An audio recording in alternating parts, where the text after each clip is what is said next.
Hello friends, how are you. I hope आप सभी ठीक होंगे। मैं शुभम अवस्थी और आप देख रहे हैं यूट्यूब चैनल ज्ञानशाला 375। फ्रेंड्स, आज मैं आपके लिए एक नया वीडियो लेके आया हूँ। इसमें हम लोग बात करेंगे ओशनिक बॉटम रिलीफ, महासागरीय नितल उच्चवच, इसके बारे में बात करेंगे। इससे लास्ट वीडियो में मैंने महासागरों का विभाजन, ओशियनिक डिवीज़न बताया था।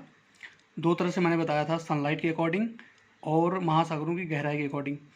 तो जिन लोगों ने ये वीडियो नहीं देखा है, अगर आपको लगता है कि आपके लिए यूजफुल हो सकता है तो जाके देख सकते हैं उसको। और आज हम लोग बात करेंगे ओशनिक बॉटम रिलीफ। इससे पहले जो लोग मेरे चैनल में नए हैं वो मेरे चैनल को सब्सक्राइब कर दें और बेल आइकन को दबा दें, ताकि जब भी मैं ऐसे कोई यूजफुल वीडियो आपके लिए अपलोड करूँ तो उसकी नोटिफिकेशन आपको मिलती रहे। अगर ये वीडियो आपको यूजफुल लगता है, हेल्पफुल लगता है, तो उसको ज़्यादा से ज़्यादा शेयर करें, लाइक करें और मेरे चैनल को सब्सक्राइब जरूर करें। तो चलिए बात करते हैं आज के वीडियो के बारे में।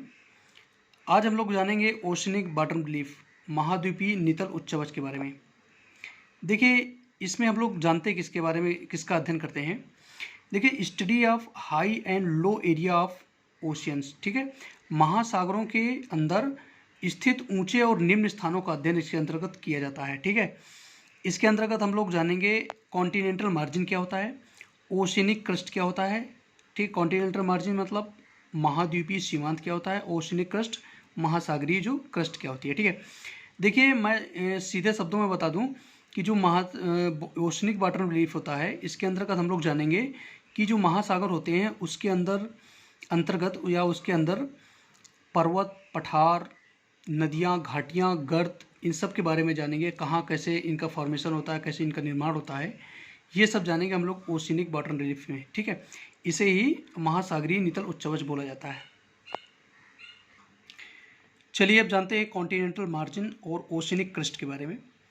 देखिए, मैं एक फिगर ड्रा किया मैंने। कुछ ऐसी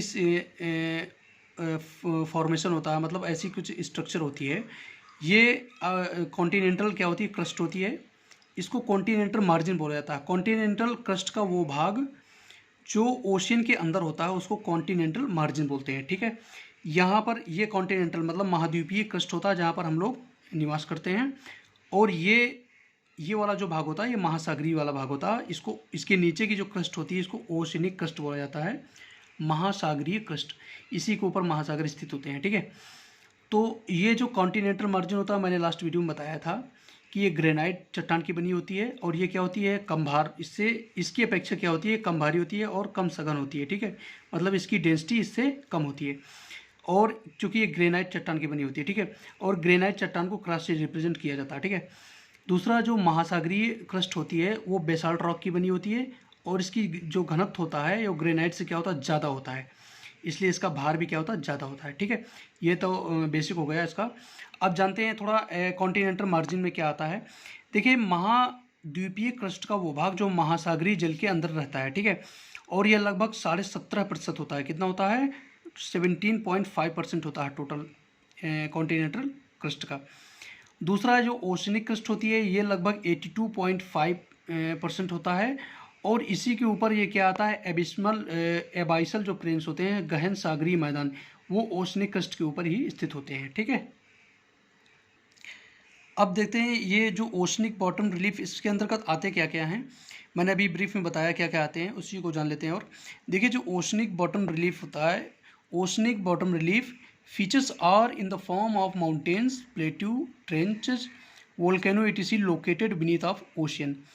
महासागरों के नितल उच्चवचों के अंतर्गत महासागरों में गहराई में स्थित विभिन्न प्रकार के पर्वत, द्वीप, गर्त, पठार, ज्वालामुखी आदि आते हैं, ठीक है। इनको इसके अंतर्गत हम लोग जानेंगे। अब देखते हैं जो कॉन्टिनेंटल मार्जिन होता है, महाद्वीपीय सीमांत होता है, इसके अंतर्गत 3 भाग आते हैं। मतलब इसको 3 भागों में बांटा गया है। एक होता है कॉन्टिनेंटल शेल्फ, महाद्वीपीय मग्न तट। यह टोटल कॉन्टिनेंटल मार्जिन का 7.5% होता है। फिर आता है कॉन्टिनेंटल स्लोप, महाद्वीपीय ढाल, ये 8.5% होता है। और अगेन आता है कॉन्टिनेंटल राइज, महाद्वीपीय उत्थान, ये 1.5% होता है, ठीक है। इसको थोड़ा फिगर में देखते हैं तो ज़्यादा समझ में आएगा आपको। देखिए, मैंने बताया था कि जो कॉन्टिनेंटल क्रस्ट का जो भाग महासागरीय जल में अंदर रहता है, मतलब स्थित रहता है, उसको क्या बोलते हैं? कॉन्टिनेंटल मार्जिन बोलते हैं। तो इसको 3 भागों में बांटा गया है। जो पहला भाग होता है वो कॉन्टिनेंटल शेल्फ बोलते हैं, मग्न तट, ये मतलब कम गहरा होता है। और जो कॉन्टिनेंटल स्लोप होता है, महाद्वीपीय जो ढाल होता है, देखिए यहाँ से क्या है, लगभग समतल स्थिति है, थोड़ा थोड़ा ढाल है, लेकिन जहाँ अचानक ढाल हो जाता है उसको बोलते हैं क्या, मतलब अचानक स्लोप है यहाँ देखिए, तो उसको क्या बोलते हैं? कॉन्टिनेंटल स्लोप बोला जाता है, ढाल। फिर अगेन जो होता है वो कॉन्टिनेंटल राइज इसको बोला जाता है, जहाँ पर ओशियनिक क्रस्ट और कॉन्टिनेंटल क्रस्ट क्या होती है, आपस में मिलती हैं, वो जगह क्या कराती है? कॉन्टिनेंटल राइज बोलते हैं उसको, महाद्वीपीय उत्थान। ठीक है, तो इस फिगर को थोड़ा ध्यान से देखिएगा, आपको समझ में आ जाएगा। चलिए बात करते हैं कॉन्टिनेंटल शेल्फ के बारे में, महाद्वीपीय मग्न तट, इसके बारे में बात करते हैं हम लोग। देखिए, महाद्वीपीय जो मग्न तट होता है वो तट से लेकर 100 फैदम की गहराई तक वाला भाग होता है। ठीक है, कहाँ पर? तट से लेकर, समुद्री तट से लेकर समुद्र के अंदर 100 फैदम की गहराई तक वाला भाग होता है महाद्वीपीय मग्न तट। ठीक है, यह टोटल भाग का 7.5% होता है, किसका? ओशनिक बॉटम रिलीफ का। ठीक है, इसका स्लोप जो होता है लगभग 1 डिग्री का होता है, और इसकी चौड़ाई जो होती है लगभग 75 किलोमीटर के आसपास होती है। ठीक है, दूसरा, इस भाग का निर्माण देख लीजिए कैसे होता है। इस भाग का जो निर्माण होता है वो डिपोजिशन ऑफ सेडिमेंट्स, अवसादों के जमाव से, या by wave erosion of lands, या तरंगों द्वारा जो स्थलों का अवर्दन होता है उससे हो सकता है। तीसरा होता है प्लेट टेक्टोनिक थ्योरी इवेंट्स, जो प्लेट विवर्तनिक घटनाएं होती हैं उससे इसका निर्माण हो सकता है। तो ये 3 रीजन्स हो गए जिससे इनका निर्माण हो सकता है। ठीक है, सर्वाधिक चौड़ाई कहाँ होती है? इसकी सर्वाधिक जो चौड़ाई होती है वो 50 से 70 डिग्री नॉर्थ लेटीट्यूड, उत्तरी अक्षांशों के बीच में होती है। ठीक है, तो आई होप इनको समझ गया होगा आप। ये तो आपका था महाद्वीपीय मग्न तट। देखिए, अब इसी से रिलेटेड एक क्वेश्चन देखते हैं। देखिए, क्वेश्चन कुछ इस तरह से पूछता है कि at convergent boundary of plates continental shelf not found but at divergent of boundary found. कहने का मतलब ये हो गया कि प्लेटों के अभिसरण क्षेत्र, अभिसरण मतलब होता है जब प्लेटें एक दूसरे की ओर गति करके आपस में टकराती हैं, तो अभिसरण क्षेत्र कहलाता है। ठीक है, में मग्न तट नहीं पाए जाते, जबकि अपसरण क्षेत्र, जहाँ पर क्या होता है, प्लेटें एक दूसरे से दूर हटती हैं। ठीक है, तो वो अब अपसरण की घटना कहलाते हैं। तो वहाँ पर क्या होता है, जो महाद्वीपीय मग्न तट होते हैं वो पाए जाते हैं। क्यों? या इसको दूसरी तरह से पूछ सकता है कि जहाँ अभिसरण क्षेत्र होते हैं वहाँ पर फोल्डिंग माउंटेन्स या मोड़दार पर्वत या वरित पर्वत का निर्माण होता है, जबकि जो अपसरण क्षेत्र होता है, डाइवर्जेंट बाउंड्री होती है, वहाँ पर ब्लॉक माउंटेन्स, भ्रंश पर्वतों का निर्माण होता है। ऐसा क्यों? ठीक है, या इस तरह पूछ सकता है कि new crust always formed at divergent boundary of plates, why? मतलब प्लेटों के अपसरण क्षेत्र में नए क्रस्ट का निर्माण होता है, क्यों? ऐसे क्वेश्चन पूछ सकता है। तो एक बार फिगर दिखाते हैं आपको। देखिए, ऐसे कुछ होता है, जैसे मान लीजिए एक ये क्या है, महाद्वीपीय प्लेट है, ये क्या है, महासागरीय प्लेट। ये अगर इधर इधर मूव करके आपस में टकराती है, मतलब एक दूसरे की ओर गति करके टकराती है, तो उसको क्या बोलेंगे? कन्वर्जेंट बोलेंगे, अभिसरण क्षेत्र, अभिसरण बोलेंगे। ठीक है, लेकिन अगर दूर हटती हैं एक दूसरे से तो उसको क्या बोला जाता है? डाइवर्जेंट बोला जाता है। तो इसी को आगे पढ़ेंगे हम लोग। देखिए, उससे पहले हम लोग जानते हैं कि प्लेटें क्या होती हैं। ठीक है, चूँकि ये क्वेश्चन जो प्लेट से रिलेटेड है, इसलिए प्लेट क्या होती है वो देखते हैं। देखिए, चट्टानों का एक ऐसा विशाल खंड जो लिथोस्फीयर स्थल मंडल का निचला भाग, जबकि एस्थोनोस्फीयर दुर्बलता मंडल का ऊपरी भाग होता है, सॉरी। ठीक है, उसे क्या बोलते हैं? प्लेट बोलते हैं। ठीक है, ये देखिए, आपको मैंने बताया था कि सबसे ऊपरी परत क्या कहलाती है? लिथोस्फीयर बोलते हैं उसको, स्थलमंडल बोलते हैं। इसके जस्ट नीचे क्या होती है? एस्थोनोस्फीयर होता है, उसको क्या बोलते हैं? दुर्बलता मंडल। ठीक है, और दुर्बलता मंडल में ही क्या? मैग्मा पाया जाता है। ठीक है, तो ये 0 से 100 किलोमीटर का जो भाग होता है वो लिथोस्फीयर होता है, और 100 से 400 किलोमीटर का जो भाग होता है उसको क्या बोलते हैं? एस्थोनोस्फीयर दुर्बलता मंडल। इसी दुर्बलता मंडल में क्या होता है? मैग्मा पाया जाता है। ठीक है, तो ये एस्थोनोस्फीयर की जो ऊपरी परत होती है यहाँ पर, और लिथोस्फीयर की निचली परत यहाँ पर क्या होती है? प्लेट होती है। जो भाग होता है इसको प्लेट बोला जाता है। ठीक है, तो ये प्लेट होती है।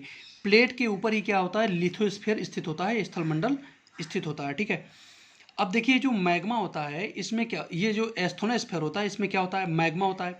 ये इसको मैग्मा चैम्बर भी कहा जाता है, क्योंकि यहाँ मैग्मा प्रेजेंट रहता है, और इसका टेम्परेचर हाई होता है, लगभग 1900 से 2900 डिग्री सेल्सियस के आसपास रहता है इसका टेम्परेचर। क्यों? क्योंकि यहाँ पर रेडियो एक्टिव सब्सटेंस, ठीक है, रेडियो एक्टिव सब्सटेंस पाए जाते हैं, और यहाँ पर टेम्परेचर अधिक है तो यहाँ पर क्या होता है, प्रेशर भी बहुत अधिक होता है, ठीक है। इसको मैग्मा कक्ष भी कहा जाता है, ठीक है। अब देखिए ये क्लोज सिस्टम है, ये पता है आपको क्लोज सिस्टम है, अर्थ के अंदर क्या क्लोज सिस्टम है, इसलिए क्लोज सिस्टम में क्या होता है, जो प्रेशर होता है डायरेक्टली प्रोपोर्शनल होता है टेम्परेचर के, ठीक है। अर्थात टेम्परेचर जितना ज़्यादा बढ़ेगा प्रेशर भी उतना ज़्यादा क्या बढ़ेगा, जबकि ओपन एरिया में ऐसा नहीं होता। ओपन में क्या होता है, प्रेशर इन्वर्सली प्रोपोर्शनल होता है टेम्परेचर के, राइट। अब देखिए इसमें होता क्या है, एस्थेनोस्फीयर में यहाँ पर मैग्मा भरा हुआ है चूंकि, ठीक है। तो मैग्मा में क्या होता है, संवहनी धाराएं उत्पन्न होती हैं। कैसे उत्पन्न होती हैं, चूंकि मैग्मा का टेम्परेचर क्या होता है, लगातार बढ़ता रहता है। तो ये मैग्मा क्या करता है, यहाँ जैसे नीचे वाला जो मैग्मा होता है ये गर्म होता है, चूंकि ऑलरेडी टेम्परेचर हाई है तो गर्म होगा। तो गर्म होकर ये मैग्मा क्या करता है, ऊपर की ओर मूव करता है। आपको पता है कि गर्म होकर, जैसे हवा से मैं बता रहा हूँ आपको, जैसे गर्म होकर हवा क्या करती है, ऊपर की ओर उठती है। सेम वे में ये मैग्मा क्या होता है, गर्म होता है, गर्म होकर ये क्या ऊपर की ओर मूव करता है। तो जब यहाँ का मैग्मा ऊपर गया तो यहाँ खाली हो गया, तो इसकी भरपाई के लिए इधर से मैग्मा मूव करता है, यहाँ आता है, ठीक है। ये अगेन मैग्मा यहाँ खाली हो गया तो मैग्मा इधर मूव करता है। तो ये जब इसमें गति उत्पन्न हो जाती है तो एक साइक्लिक क्रम में चलने लगता है, ठीक है, मैग्मा। तो जब ये साइक्लिक क्रम में चलने लगता है तो अभी क्या होता है, जब ये मूव करने लगता है तो एस्थेनोस्फीयर के ऊपर जो स्थित जो प्लेटें हैं ये क्या करती हैं, मूव करने लगती हैं, और इसी के कारण क्या होता है, भूकंप वगैरह आते हैं। ये बाद में बताऊंगा, ठीक है। तो आई होप ये समझ गए होंगे आप कि मैग्मा कैसे मूव करने लगता है, ठीक है। देखिए ये जो मैग्मा वाला जो पार्ट है वो कहाँ पर पाया जाता है, देखिए हमारे जो अर्थ लगभग ऐसे गोल है, ठीक है। तो अर्थ सरफेस से 100 किलोमीटर की गहराई में स्टार्ट होता है मैग्मा वाला चैम्बर। चूँकि ये गोल है तो चारों तरफ होगा, ठीक है। 100 से 400 किलोमीटर का जो भाग होता है वो क्या होता है, मैग्मा चैम्बर है, उसको कहा जाता है, ठीक है। तो ऐसे चारों तरफ कुछ होता है, इसका जो फिगर दिखाते हैं उसको ऐसे कट करके दिखा दिया जाता है एक में। तो ऐसे ही होता है मैग्मा चैम्बर, ठीक है। देखिए अभी मैंने जो बताया फिगर में उसी को देखते हैं। चूँकि मैग्मा में मैंने आपको बता दिया कैसे गति उत्पन्न हो जाती है। चूँकि मैग्मा के जब गति करेगा तो मैग्मा के ऊपर प्रेजेंट जो प्लेट होगी हमारी, वो भी क्या करती है, गति करने लगती है। तो जब दो प्लेटें आपस में टकराती हैं तो उसे क्या कहा जाता है, प्लेटों का अभिसरण कहते हैं। जबकि जब दो प्लेटें एक दूसरे से दूर हटती हैं तो उसको क्या कहते हैं, प्लेटों का अपसरण कहते हैं, ठीक है। तो इसको कन्वर्जेंट अभिसरण बोला जाएगा, इसको डाइवर्जेंट बोला जाएगा। इसको फिगर से देखते हैं, ज़्यादा समझ में आएगा आपको। देखिए कन्वर्जेंट मैंने बोला, अभिसरण मतलब एक दूसरे की ओर मूव करती हुई टकराएंगी ऐसे करके, और डाइवर्जेंट क्या होता है, एक दूसरे से दूर हटती है, ठीक है। अब एक एक करके इसको देखते हैं। देखिए जो पहले वाले फिगर उनको देखिए एक बार। मान लेते हैं ये दो प्लेटें हैं, एक ये प्लेट है एक ये प्लेट है। ये हमारी क्या कॉन्टिनेंटल प्लेट है, ये क्या है, ओशनिक प्लेट है, ठीक है। तो कॉन्टिनेंटल प्लेट मान लेते हैं, पेड़ पौधे इसके ऊपर है, ठीक है। इसकी डेंसिटी क्या होती है, लो डेंसिटी होती है, मतलब इसका भार कम होता है। और इसकी हाई डेंसिटी होती है, इसका भार क्या होता है, ज़्यादा होता है, ठीक है। और इसके जस्ट नीचे क्या मैग्मा चैम्बर है, मतलब मैग्मा प्रेजेंट है।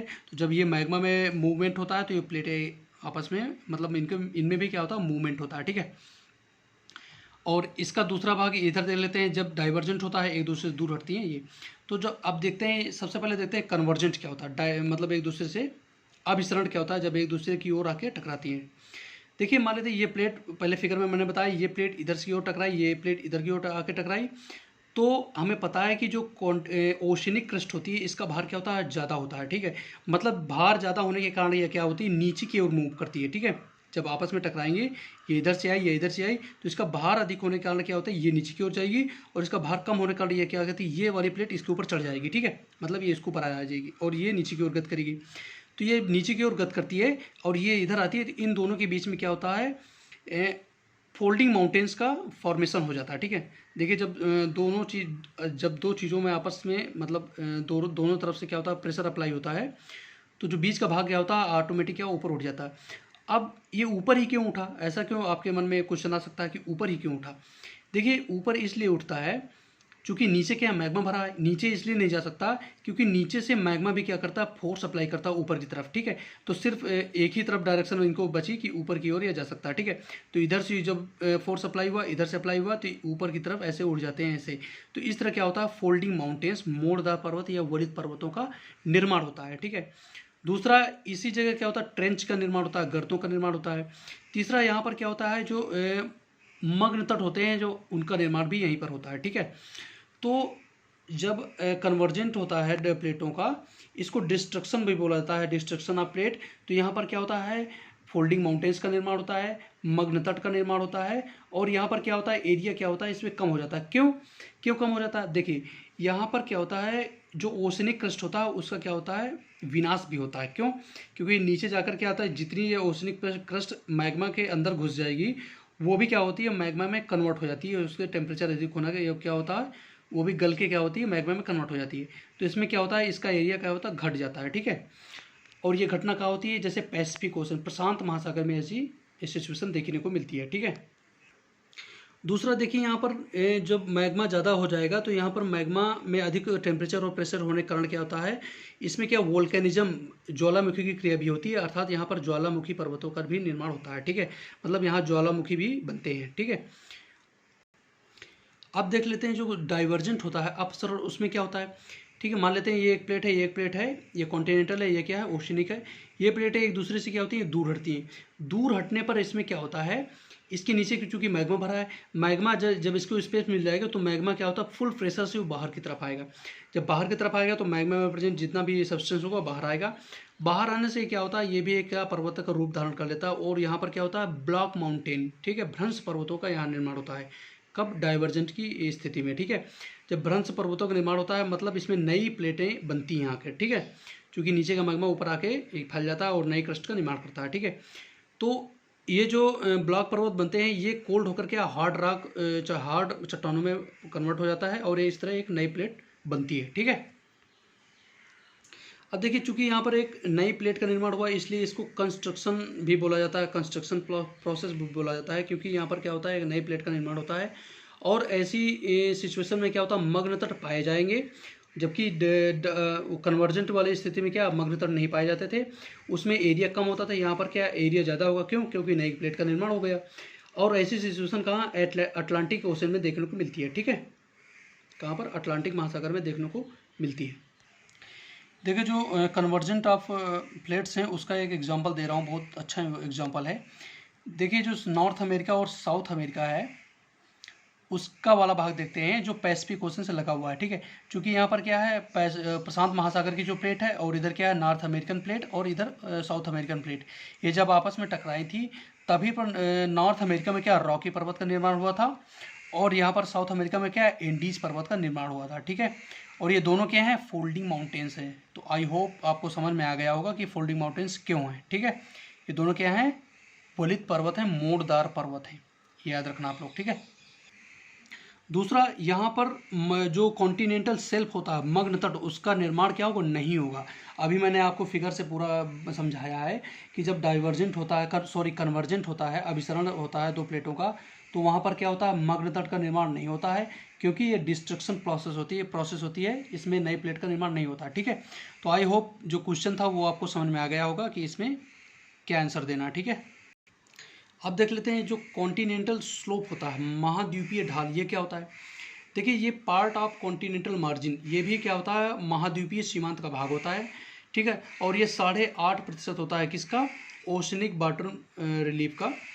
दूसरा इसका निर्माण कैसे होता है, इसका निर्माण जो है ना वो अपरदनात्मक प्रक्रियाओं से होता है। ठीक है, और इसका निर्माण कैसे होता है, इरोजन प्रोसेस से होता है। किसके इरोजन से, ओशनिक सेडिमेंट्स और कॉन्टिनेंटल जो सेडिमेंट्स होते हैं, महाद्वीपीय और महासागरीय अवसादों के क्षरण के द्वारा इसका निर्माण होता है, कॉन्टिनेंटल स्लोप का। चलिए इसको एक फिगर से देखते हैं। देखिए मान लेते हैं इधर क्या है, कुछ ऐसा सिचुएशन होती है, इधर कॉन्टिनेंटल क्रस्ट है, इधर क्या है, ओशनिक क्रस्ट है, जहाँ पर महासागर है। यहाँ से जैसे मान लेते हैं कोई नदियाँ वगैरह आती हैं, महासागर में प्रवेश करती हैं, तो इसके साथ अपने अपने जो नदियाँ होती हैं अपने साथ बहुत सारा सेडिमेंट्स, कौन सा सेडिमेंट, जो महाद्वीपीय, चूँकि महाद्वीप से बह के आती हैं तो महाद्वीपीय से जो अवसाद होते हैं उनको अपने साथ लेकर आती हैं। जब यहाँ पर लेकर आती हैं, चूँकि यहाँ पर जैसे महाद्वीपीय जो मग्न तट होता है उससे जैसे आगे बढ़ती हैं तो यहाँ पर क्या होता है, थोड़ा ढलान जैसी स्थिति होती है, तो नदियाँ क्या होती है, अधिक फोर्स के साथ नीचे बहती हैं। ठीक है, जब नीचे की तरफ जाती हैं तो यहाँ पर क्या और कटान होता है और इस प्रकार क्या होता है, महाद्वीपीय जो ढाल होता है उसका निर्माण होता है। ठीक है, कॉन्टिनेंटल स्लोप का निर्माण होता है। ठीक है, ये तो हो गया किसके द्वारा, कॉन्टिनेंटल सेडिमेंट के द्वारा। अब देखते हैं जो ओशनिक सेडिमेंट्स होता है उससे कैसे बनते हैं। देखिए मैंने इससे लास्ट वीडियो में आपको बताया था कि जब लहरें चलती हैं उनके साथ क्या होता है, ओशनिक जो सेडिमेंट्स होते हैं, महासागरीय जो अवसाद होते हैं वो लहरों के साथ क्या होते हैं, तट की तरफ बढ़ते हैं और समुद्र की महासागरों के बीच में जो होते हैं उनका लहरों का आकार क्या होता है, छोटा होता है, जबकि किनारे आते थे इनका क्या होता है, इनका जो आकार होता है बड़ा होता जाता है। ठीक है, क्यों? क्योंकि ये लहरें क्या होती हैं, एक दूसरे के ऊपर चढ़ती जाती हैं और किनारे तक आते आते क्या होती हैं, थोड़ा बड़ी हो जाती हैं। ठीक है, तो जैसे ये बड़ी आती हैं तो अधिक फोर्स के साथ क्या होती हैं, महासागरीय जो महाद्वीपीय जो तट होता है उनसे टकराती हैं। टकराने के बाद क्या होता है, इसका क्षरण होता है, इरोजन होता है, और इरोजन के साथ ही ये क्या होता है, जो महाद्वीपीय जो ढाल होता है उसका निर्माण होता है। ठीक है, चलिए अब देखते हैं कॉन्टिनेंटल राइज क्या होता है, महाद्वीपीय उत्थान। देखिए मैंने एक फिगर ड्रा किया है, इसमें आप देख सकते हैं जो कॉन्टिनेंटल ये क्रस्ट है, ये क्या ओशनिक क्रस्ट है। इसमें जो पहला भाग है ये क्या है, कॉन्टिनेंटल सेल्फ है, महाद्वीपीय मग्न तट। फिर दोबारा क्या है, कॉन्टिनेंटल स्लोप है, महाद्वीपीय मग्न ढाल है। फिर इसके बाद जो होता है उसको बोलते हैं कॉन्टिनेंटल राइज, महाद्वीपीय उत्थान। ठीक है, और यही ये क्या होता है एक्चुअल में, इसको देख लेते हैं आगे। देखिए जो कॉन्टिनेंटल राइज होता है, महाद्वीपीय उत्थान, ये क्या होता है, वो कॉन्टिनेंटल और ओशनिक क्रस्ट का क्या होता है, जंक्शन होता है। ठीक है, मिलन बिंदु होता है, मिलन स्थान होता है। ठीक है, चूंकि यहीं पर ये क्या करती हैं, दोनों प्लेटें आपस में आके मिलती हैं। ठीक है, और यह महाद्वीपीय और महासागरीय क्रस्ट का सम्मिलन भाग होता है। यह लगभग टोटल ओशनिक बॉटम ड्रिफ्ट का क्या होता है, 1.5% होता है, 1.5% होता है। और यहाँ पर क्या होता है, ओशनिक सेडिमेंट्स ज़्यादा पाए जाते हैं। ठीक है, महासागरीय क्या होते हैं, अवसाद ज़्यादा पाए जाते हैं। महासागरीय अवसादों को टेरेस्ट्रियल सेडिमेंट्स, पार्थिव अवसाद भी कहा जाता है। ठीक है, दूसरा यहाँ पर ट्रेंचेज, गर्त का निर्माण भी होता है। अभी मैंने थोड़ी देर पहले फिगर में बताया कि कैसे गर्त का निर्माण होता है। और यह क्या होता है, गहन सागरीय मैदान के चारों ओर एक वलय बनाता है। ठीक है, कैसे, देखिए ये क्या है, कॉन्टिनेंटल क्रस्ट है, कॉन्टिनेंटल प्लेट है, और ये ओशनिक प्लेट है। मैंने बताया ये आपस में टकराई, मतलब टकराने वाली स्थिति है, यहाँ पर टकराती हैं। तो यहाँ पर टकराने से क्या होता है, ये ट्रेंचेस का निर्माण होता है। ठीक है, और ये जो अबाइसल प्लेन होता है, मैंने बताया था लास्ट वीडियो में, अबाइसल प्लेन क्या होता है, जो खुला गहन सागरीय मैदान होता है उसको अबाइसल प्लेन कहते हैं। तो ये अबाइसल प्लेन के चारों तरफ, ये तो मैंने फिगर में बता दिया, ये पृथ्वी के ऐसे चारों तरफ आप एक इमेजिन करके देखिए, चारों तरफ ऐसे है। तो ये अबाइसल प्लेन के चारों तरफ क्या होता है, एक वलय का निर्माण करता है। ठीक है, इसका बेस्ट एग्जाम्पल कौन सा है, पैसिफिक ओशन, जो रिंग ऑफ फायर जिसे बोला जाता है, वो आपके लिए बेस्ट एग्जाम्पल है इसका। ठीक है, अब देख लेते हैं थोड़ा अबाइसल प्लेन क्या होता है। इसको गहन सागरीय मैदान बोला जाता है, और यह टोटल भाग का 82.5% होता है। ये क्या होता है, डीपेस्ट पार्ट ऑफ रिलीफ, ये देखो उच्चावच का सबसे गहरा भाग होता है। क्यों? क्योंकि यहीं से मेन स्टार्ट हो जाता है महासागर। ठीक है, और इसकी गहराई लगभग 4000 से 6000 मीटर तक होती है, मतलब 4 किलोमीटर से 6 किलोमीटर तक होती है। यह क्या होता है, बेसाल्ट चट्टान का बना होता है। क्यों? क्योंकि ये तो ओशनिक क्रस्ट का पार्ट हो गया। ठीक है, चूँकि ये ओशनिक क्रस्ट के ऊपर ही स्थित होता है ओशियन, इसलिए ये बेसाल्ट चट्टान का बना होता है। यहाँ अवसादों की एक मोटी परत पाई जाती है, और ये अवसाद जो होते हैं ये लाल मृत्तिका की एक परत, अवसाद मतलब जो होते हैं ये लेयर ऑफ रेड क्ले होती है। ठीक, इसकी लाल मृत्तिका की एक परत होती है। तो ये रहा आज का वीडियो, आपको मैंने 3 चीज़ें बता दी, continental slope, continental rise, continental shelf, ये तीनों आपको बता दिया। नेक्स्ट वीडियो में बताऊंगा और क्या होते हैं ओशनिक बॉटम रिलीफ, उसके बारे में जानेंगे। तो अगर ये वीडियो आपको यूजफुल लगता है, आपके लिए हेल्पफुल लगता है, तो इसको ज़्यादा ज़्यादा शेयर करें और लाइक करें, और मेरे चैनल को सब्सक्राइब जरूर करें। तो मिलते हैं अगले वीडियो में, तब तक के लिए नमस्कार, थैंक यू।